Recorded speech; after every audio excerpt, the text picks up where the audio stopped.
News 46 is brought to you by At Healthcare Partners Medical Group, our mission is to provide the highest quality of healthcare to each and every patient. With 5 locations in Pahrump, we are local doctors you know and trust. We want to thank you for choosing us. Quality care starts here. Pahrump Nugget, Progressive Cash Drawings, Mystery Point Multipliers, Mystery Gift Days, Extra Cash for 4 of a kinds, Bingo, Bowling, Football, and Food Specials.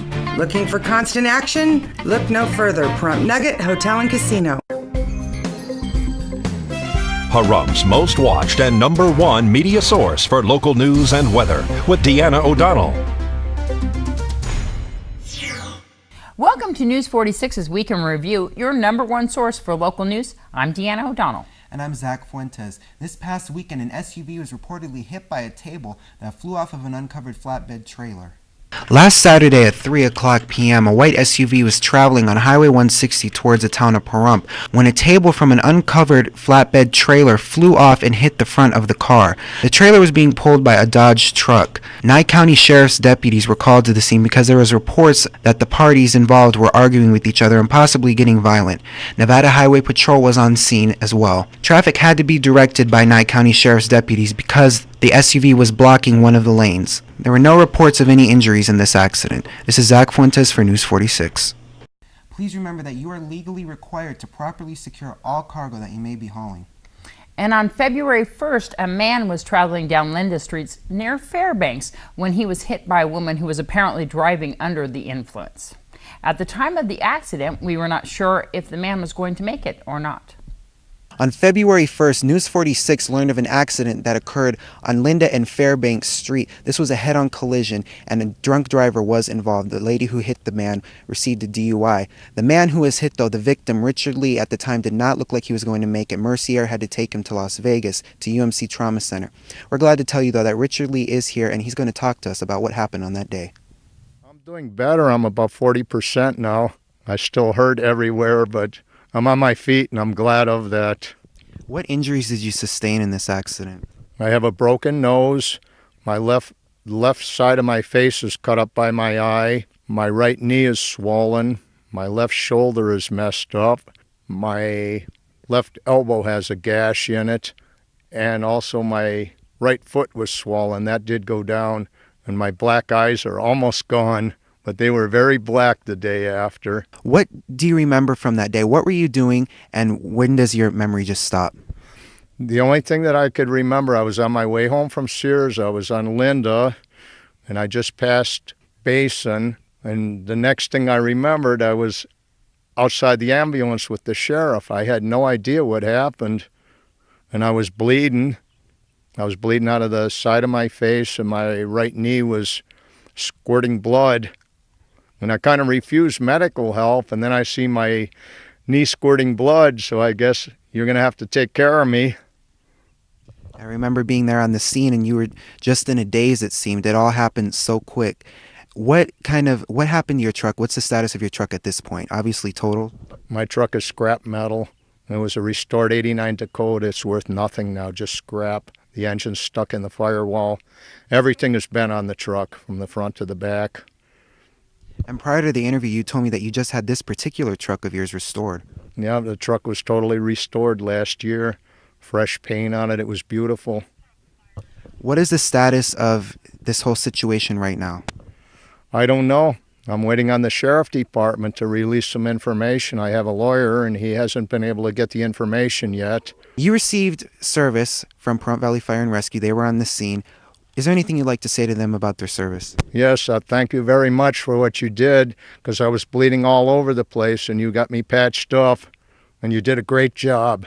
It's not all the time when News 46 sees an accident that occurred such as this one and actually gets to talk to the person who was hit. So we would like to thank Richard Lee for speaking with us, and we hope he does better. This is Zach Fuentes for News 46.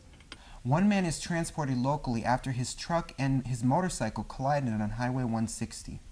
A two-vehicle accident on Highway 160 near Dandelion Street prompted Pahrump Valley Fire and Rescue and Nye County Sheriff's deputies as well as Nevada Highway Patrol to the scene, which involved a utility truck and a motorcycle. Apparently, the motorcycle pulled out onto the roadway and was struck by the utility truck. The motorcycle rider was transported via Pahrump Valley Fire and Rescue to Desert View Hospital. No one inside the pickup truck was injured in this accident. Nevada Highway Patrol is investigating. Nye County Sheriff's deputies did block traffic in all directions so that the investigation can be conducted. This is Deanna O'Donnell on Highway 160 for News 46. Emergency crews responded to a two-vehicle accident on Highway 372 near Charleston Park. I'm here on 372 in Charleston Park where there was a two-vehicle accident. It appears that it was a T-bone collision with a gray Hyundai and a green minivan. The gray Hyundai was heading eastbound while the green minivan was heading westbound. Nevada Highway Patrol has confirmed to us that the green minivan was at fault. The ones who received minor injuries declined medical attention. Pahrump Valley Fire and Rescue, Nevada Highway Patrol, and Nye County Sheriffs arrived on scene. I'm Nathan Hollenbeck on 372 and Charleston Park for News 46. A male suspect apparently poured gasoline all over a vehicle parked at the pumps at LJ's gas station on Highway 372 following a dispute. Last night, approximately 9 p.m., at LJ's Market at Highway 372 and Buell Street, Nye County Sheriff's deputies and detectives arrived on scene for a domestic disturbance involving a man pouring gasoline on a vehicle. Apparently, according to the report, the man poured gasoline all over the top of the vehicle while family members were inside. He left on foot going towards the area of Comstock Park. Deputies and detectives were able to catch up to the man, who was taken into custody and transported to the Nye County Sheriff's Office Detention Center. All three occupants inside the vehicle were unharmed. Pahrump Valley Fire and Rescue arrived on scene and were able to clean up the spill around the gasoline area of the vehicle. The man is being held on various charges. This is Deanna O'Donnell at Highway 372 and Beale Street for News 46. And a burglary suspect is arrested while robbing a home, apparently in the process of foreclosure. On Monday, the Nye County Sheriff's Office deputies were dispatched to a residence in reference to an alleged burglary in progress. This residence was a property that was currently headed towards foreclosure. However, the bank had not completed the process and was engaged in negotiations with the homeowners. The Nye County Sheriff's Office deputies and general assignment detectives responded and located 31-year-old Michael Silveira inside the residence. He was found in possession of items belonging to the homeowner, and there was much more property inside the residence that had been packed up by Silveira. He was interrupted in his efforts by the Nye County Sheriff's Office deputies. Silveira has a family that is in business of servicing bank properties in an effort to preserve the property during the foreclosure proceedings. Silveira did not have the family members' permission to be in the residence and did not have the authorization of the bank to do so either. Silveira was arrested and booked into the Nye County Detention Center on the following charges: burglary, larceny, possession of stolen property. He is being held at the Nye County Detention Center pending bail. This is Deanna O'Donnell for News 46. A $1,000 reward is being offered for any information leading to the arrest of the individuals vandalizing and harassing a family. Doug Brendel spoke to Deborah Vito on his show, Talk TV. I have a guest who would like your help, Pahrump. She's been the victim of a lot of vandalism. She's had enough, and she's willing to pay a pretty substantial reward. So, with no further introduction, I give you Deborah Vito. Deborah, how you doing? I'm okay, thank you. All right, so you provided me with some pictures here. Let me go to those and start pulling some of those up.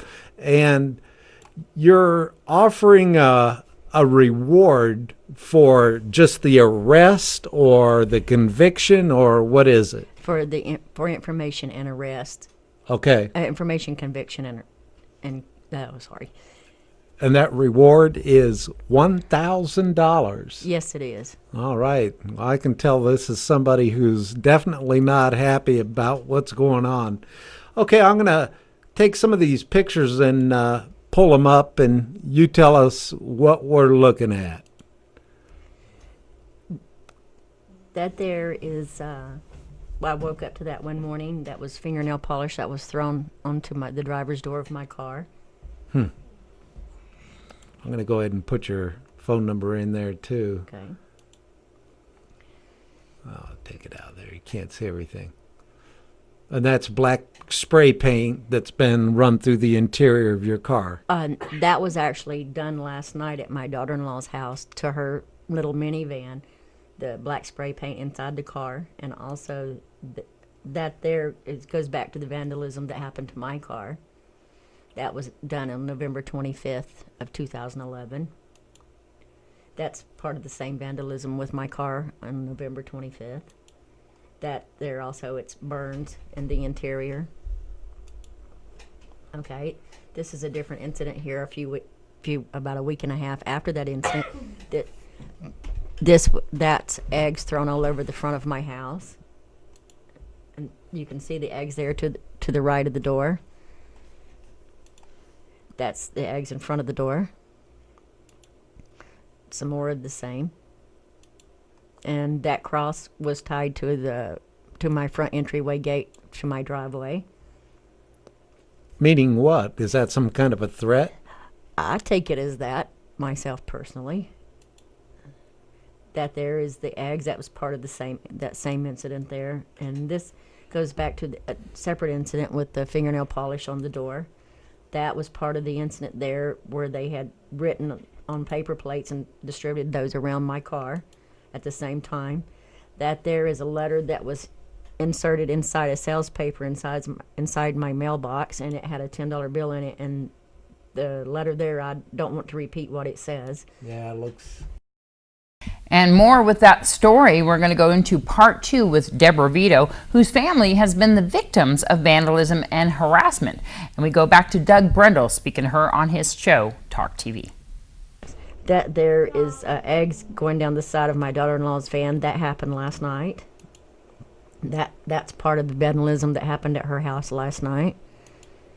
And that's the tires on the van that they have puncture holes in the side of them. And that's the front tire there. How many tires? 2 tires, both passenger side. Just last night? Yes. That there goes back to the first vandalism on my vehicle, where they had taken and on my driver's door, the power window door units and stuff, they had taken the mechanism out and cut all the wires with dikes. It's what it looked like. That there is the paper plates. I took pictures of it and left it just like it was so that the cops could see before we touched anything. Good golly, that's crazy. Well, you got a $1,000 reward. We have your cell phone number up here, and you said if somebody has information regarding this, call anytime. Anytime around the clock. I have no problem with that, and they will be kept anonymous. Do you have neighbors around you, or are you out in the middle of nowhere, or what? I do have neighbors around me, on the same side of the street. To either side, there aren't anyone on the property, but across the street there are neighbors from me, and on the street behind me. So, and I don't mind giving my street address. Okay, whereabouts is that? Okay, my street address is 3321 West Van. That's where a lot of the first 3 vandalisms took place, and then my daughter-in-law lives on Retread, which that incident took place last night where the minivan is at. Okay.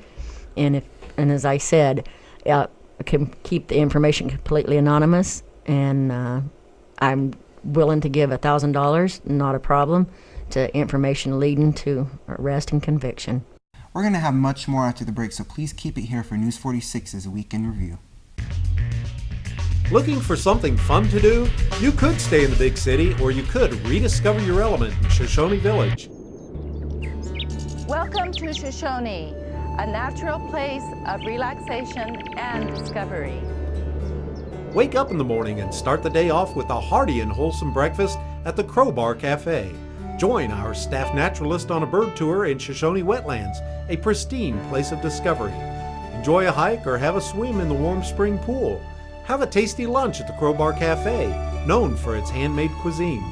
Take the kids to enjoy the Shoshone Museum that displays the history of the Amargosa and Death Valley area. Visit the general store to browse through unique desert gifts. Grab some snacks. Try your luck with the California Lottery, then head to Death Valley to watch the sunset. Enjoy a fire before retiring for the evening at the Shoshone Inn. Create great memories and visit Shoshone today. Pahrum's most watched and #1 media source for local news and weather with Deanna O'Donnell.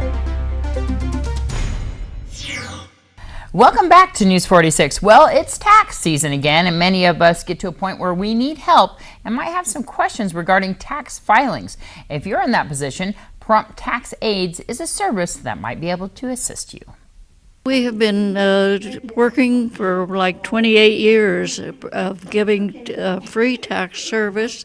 We also do federal and state taxes, and we e-file. And it's a safe way to file your taxes because you don't have to worry about somebody raiding your mailbox.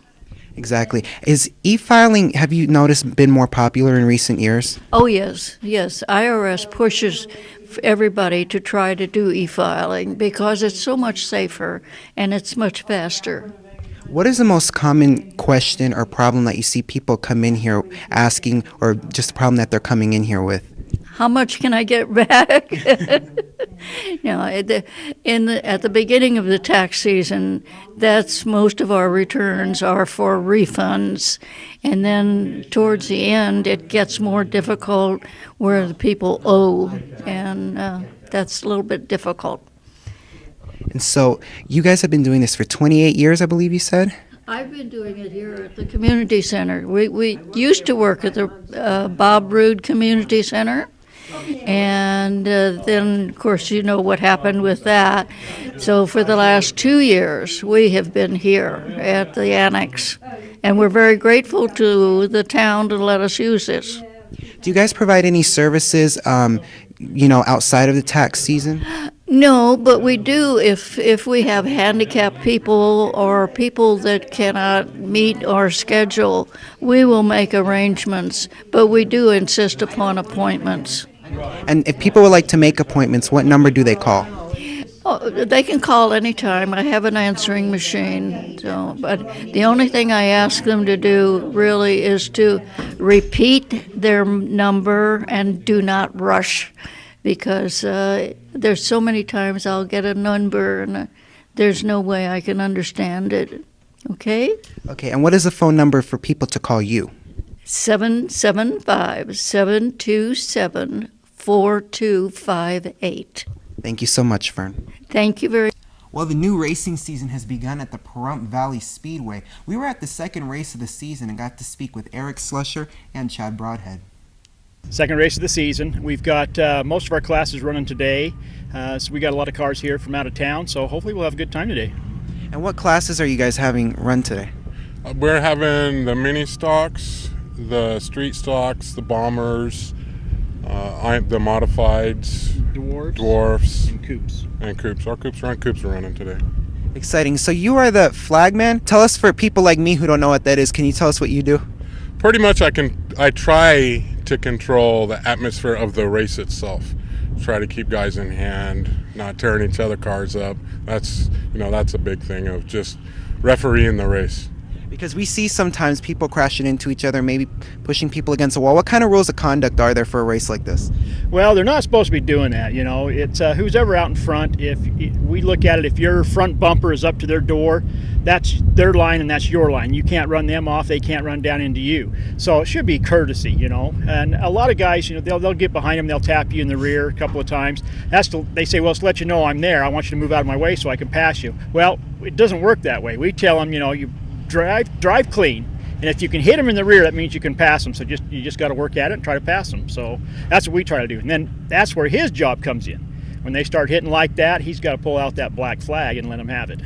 So when the black flag gets pulled out, then what does that mean? Is there a fine, or is there what is a penalty for that? Leave the racing surface. You're done for the night. Okay. And so this is the second race of the season. When is this season ending? This ends November, I don't even know the last date. I think it's November 19th. So we still have quite a ways away before it ends. Oh, yeah. Then we take a break in April because we have our Dwarf Nationals in April. So most of the drivers will have the whole month off in April. So they're actually only racing 9 months out of the year. So a total of 21 races. Okay, so it's a spring break kind of thing. Right. And so we have, do we have races in the evening as well? We will. They'll start up the 1st of May. Our first race in May will go back to 7 p.m. And Shadow Mountain Feed, located on Leslie and Bella Vista, held their monthly pet vaccination clinic. We caught up with one of the owners, Patty Cross. We have Dr. Flom comes out, and he comes once a month, and he'll do all the shots and deworms and trims nails and answers any questions anyone has about their pets. And he comes once a month, every 4 weeks. And does he come out of Vegas? He's out of Henderson, actually. He has a clinic there. Okay. And so when people think of the pet vaccination clinic or something, they think, oh, well, you can only bring your dogs here. But is that the case? No, it isn't. You can bring your dogs, cats. We've had birds. Any small pets, actually. That's exciting. So what is the charge for this? It depends what you want. A lot of people come just for the rabies, which is $10, but he runs package deals, and you can get all the shots for a dog for $28, and cats, I believe, is $26. Okay. And so this is once a month. Is there ever a specific time, like a specific date, maybe the first of the month, or when do we know what time of the month to come? It's every 4 weeks. So 4 weeks from today, he'll be back again.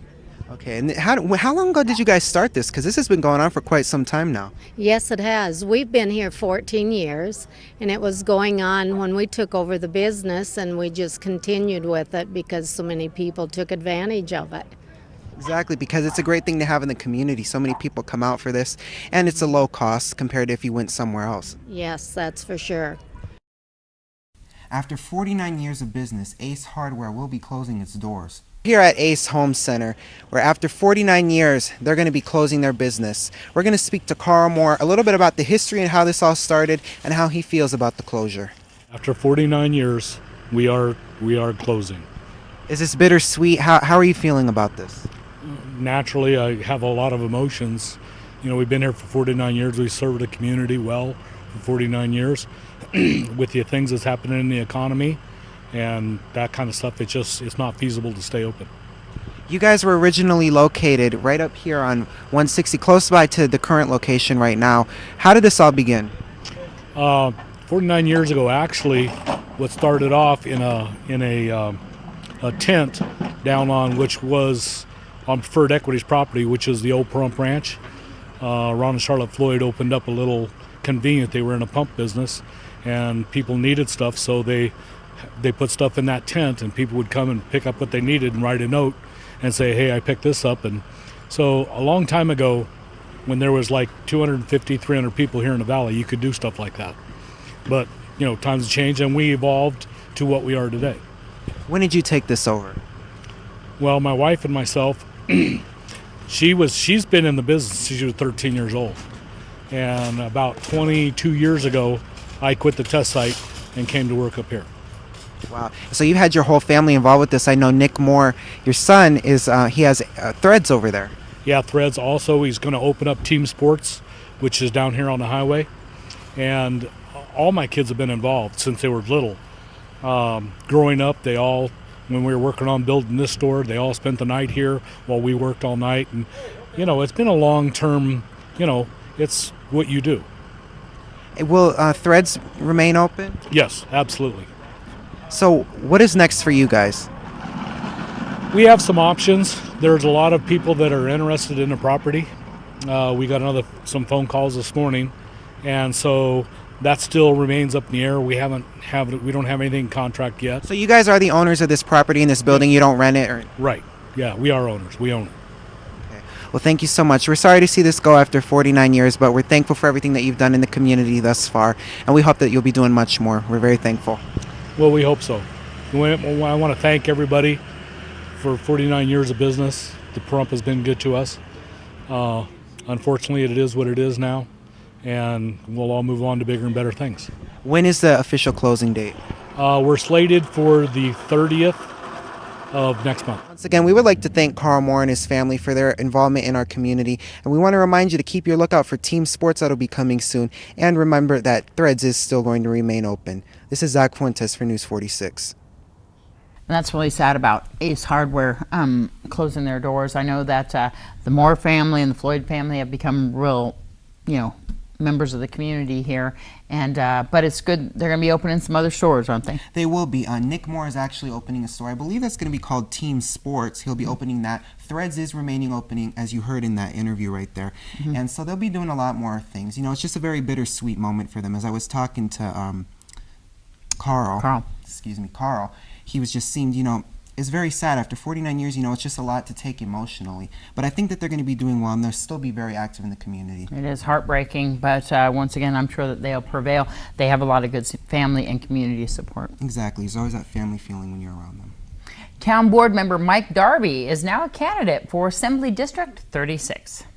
Town Board Chair Mike Darby stepped down last week as the chair for the Pahrump Town Board to run for Assembly District 36. We're going to speak to him right now about his campaign. Well, I didn't feel that I could carry out the functions of chair and dedicate as much time to campaigning as I feel that the position of assemblyman would take. There's a great area to cover, seeing how District 36 covers quite a bit of the state, and that involves quite a bit of traveling, so I didn't feel like I would be doing the job of chairman justice, even though my employer, you know, was more than willing to give me time off to take care of the duties of chair. Now it's now we're working on the job of assembly. So you're running against James Oscarson for Assembly District 36. Ed Goodhart, who currently holds that position, is going to step down completely. He's going to run a dairy business with his son, he says. I can't blame him at all for that, but you know, I really enjoy talking with Ed. I wanted to talk with him before I made this announcement, but our time schedules didn't get together. I haven't met the other candidate. But this Friday I will, because we're both speaking at the Republican Women's Reagan Dinner. And that's going to be held on Friday, so we'll have lots of candidates there to be speaking as well. Tell me a little bit about why you decided to run for this position. Actually, I was considering county commissioner with the redistricting of the county districts, but as it came down, I wound up being in Butch Boraski's district, so I didn't want to sit stagnant after the end of my term as a town board, and if I ran for another term of that and the commissioner seat came open, that would be like leaving in the middle of the term. I feel like once you sign up for a position, you shouldn't quit. I mean, that's like signing up for town board. I wanted to finish my term, even though I'm not finishing in a chair. So it's like with the assembly seat coming open, I'm really excited about it. I look forward to it.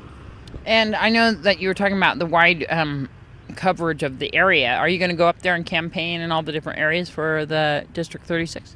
Oh, absolutely. I'm looking forward to it. I've been online looking up different little festivals and parties and parades and deals. Like, it's just there's so much that goes on in the state that it'll be a challenge to cover it all, but I try to plan on hitting as many places as possible. I know that that you work right now at Pahrump Valley Disposal, so your employer's prepared and you're prepared that this is a full-time job. Yeah, right now we do have seasonal workers that, you know, are kind of like snowbirds, but they come up here and work, and then they go back to Mexico for whatever reasons, and basically I'll be kind of like the same thing, a seasonal worker. So when the legislation's not in session, I'll be back up there at the landfill. One of the things that you've kind of got the reputation for is kind of a man of the people, kind of a blue collar, kind of a representative for the regular folk. Well, you caught me on my lunch hour. I just slapped on a clean shirt and took off my safety vest, and so yeah, I hope to keep that. That's what I feel I represent, and it's the working man that I feel that is the backbone of this great nation. So, how can people find out more about this campaign? Do you have a website yet? Not yet. It's like I'm just hitting the ground with running with both feet, and it's like I'm trying to get a website up. I haven't ordered my business card yet. I haven't ordered my signs.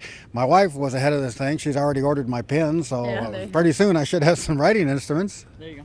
So for more information, people can contact you at town board meetings. Of course, you'll be finishing out that term, and of course your cell phone number that's through the town. Well, I do have a 702 cell phone. It's my personal cell phone, and that number is 702-239-0812.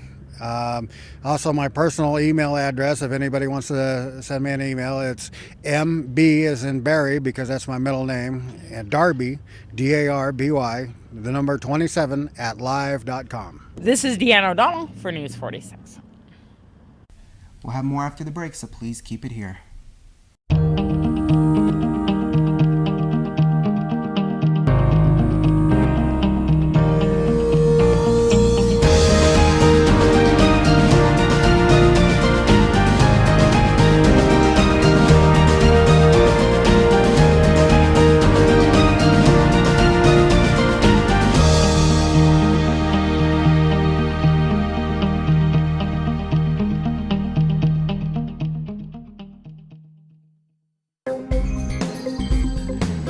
Pahrumph's most watched and #1 media source for local news and weather with Deanna O'Donnell. Welcome back to News 46. To help spur the economy, the county commissioners voted 4-1 to place a moratorium on impact fees.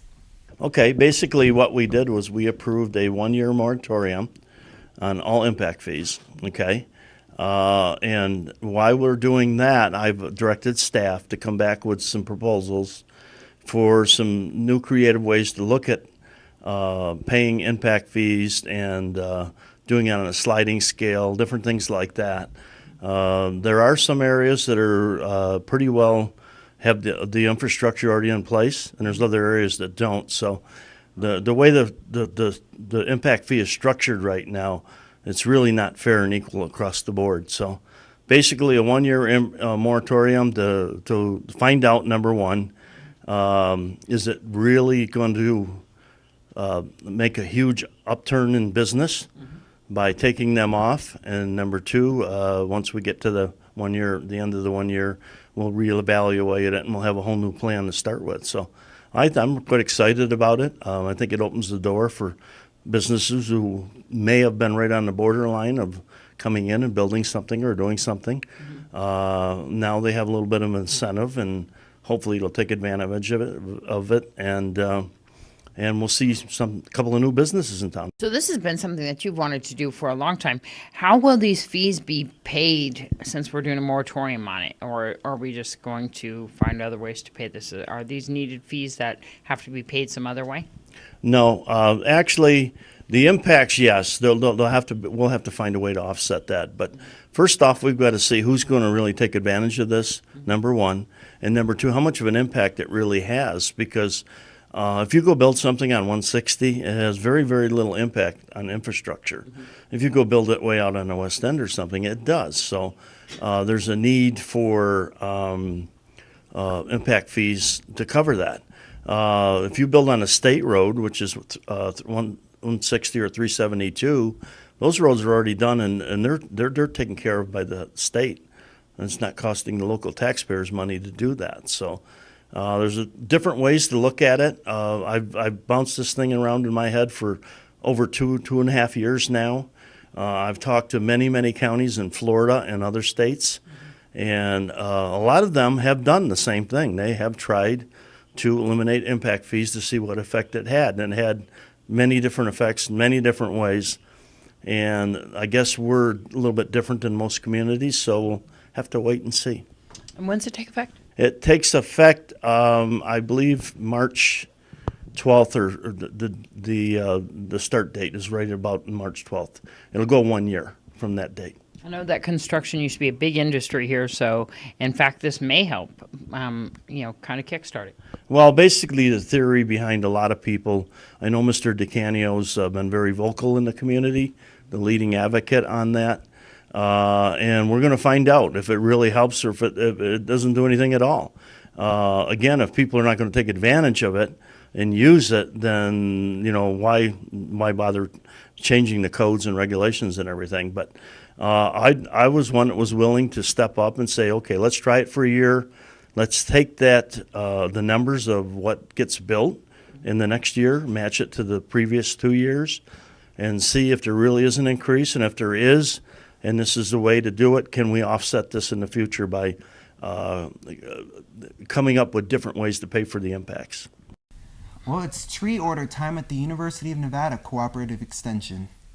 Here at the corner of Calvada and Dandelion at the University of Nevada Cooperative Extension, trees are on sale. Of course, you can tell that spring is on its way, so it's time to get in your orders. 31st of March. Last day for ordering is the 28th, which is on a Wednesday. We have limited quantities, so we suggest that if people are interested that they make a trip down here and put their order in. These are especially made for our climate, aren't they? Yes, they are. The Division of Forestry grows all these plants. We do this sale twice a year. We'll have another sale coming up in October. These are really inexpensive, though, aren't they? Yes, our trees start at $4 for the smaller gallons and $10 for the 5-gallon. And is there a quantity limit on what you can purchase, or is this just the overall quantity we're going to have available? Well, we'd like for you to purchase three plants. That's it. That would be nice. It'd make it a lot easier. And then, so we have a deadline coming up, and so when are we open down here? I know that we're on the corner of Calvada and Dandelion. We're open every day of the week other than Saturday, Sunday, from 8 to 4. 8 to 5. 8 to 5. And even when we're not here, we've got the order form sitting out front in a box. So if you're coming after hours, you can certainly fill them out. And when the orders arrive, it's cash only. So that's basically it. So what types of trees are we looking at? Well, we're looking at native plants. We have the typical mesquites. We also have Vitex, which is a wonderful desert tree here. We have a new plant, a cotoneaster, that will be new for us this year. So we'll plant that out in the garden, see how it grows. Very cold tolerant, pretty leaves in the fall, turns red. Wonderful. Uh-huh. That's great. Anything else that you need to know or have to get these trees? Well, just sooner the better, just because there are limited quantities on certain items. Just fill out the forms, put them in the box if we're not here, and be aware that the last day to order is March 28th and pickup is on Saturday morning from 8 to noon.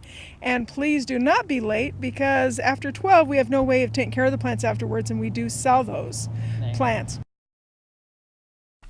Uncle Ben's is announcing the Ben's Beginners Cooking Contest. It will be a nationwide competition aimed to empower and encourage parents to connect with their kids one meal at a time. With Angie Harmon leading the charge, Uncle Ben's kicked off the contest on January 17th in New York City with more than 30 elementary school children and their parents to learn how to make kid-friendly recipes, all through fun demonstrations with children's cooking expert Cricket Azima of the Creative Kitchen.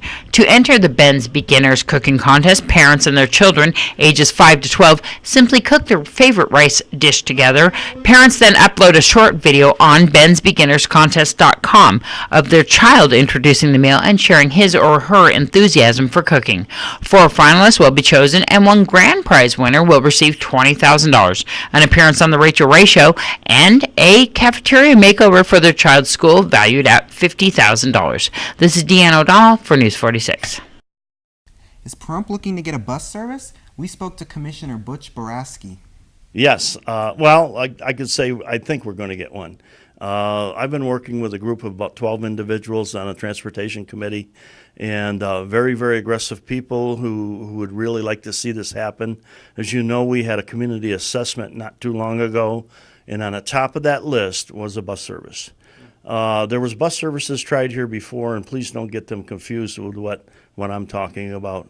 What was here before was bus service from here to Las Vegas and back over the hill, and it really didn't help the town at all. I'm going to go to the town board and talk to them and try to get their support. I believe I can get support from the county commissioners, and if I can, get an RFP put out there, get a proposal brought in, look at the numbers. I've talked to some of the larger businesses in town. They said they would support it in principle and financially. So if we can get the community to pitch in and all work together on this and pay for it, we'll have a bus service. We can get people around town, get people to work, get people to the hospital, medical care, and things like that we don't have now. There was a group to come into our meeting yesterday that were blind, and they brought this to pretty much up to light. And then I did say, well, I am working on it, and I will move forward. I'm hoping I will get the support of the entire town on this. It's very, very important. It'll be very, very minimal cost to the taxpayers, and I think this is something that's long overdue. Will this stay here locally, or will it go over to Vegas as well? No. I think the only thing I'd like a proposal on right now is to take care of Pahrump only. If they want to expand the route later, once it becomes a viable product here to have, and they can afford to extend their service, then obviously we'd want a private company to come and do it. I don't really want government to run a bus service here. Government doesn't do anything real well. I've learned that a long time ago. And I know I'm in government myself, and that's why I'm saying that. We really, it was really, really high on the community assessment list, and it's been high on everybody's mind that I've talked to lately. I'm going to go on the radio in the near future, and I'm sure I'll get some negative comments, but I think the majority of what I'm hearing is positive right now. If you do support it, please let us know. Let the town board know, let the county commissioners know. How can they get in touch with you? Okay, they can reach me at my office at 751-7075. And you'll let us know the updates and when this is progressing. Yeah, once I can get in front of the town board and see if I have their support, and then go in front of my own board and ask for an RFQ or an RFP, and look at some numbers, and then I think from there we could probably move forward. Well, that's really exciting. That's That an is exciting exciting. story. I hope that happens. Hopefully definitely. it succeeds. Dale Norton has been selected to replace Dr. Rob Roberts as Nye County School District Superintendent. Dr. Roberts will retire after serving 10 years with the Nye County Schools. That is correct, and what an honor. And congratulations on that as well. Thank you very much. How many applicants do we have? I didn't get an exact number from the search committee, but there was a number of 55 that was put out there, and then that was screened down, I think, to about 18 that the board looked at, and then they selected 3 to interview. And these are people from all over. They even apply from other states and everything. That's my understanding.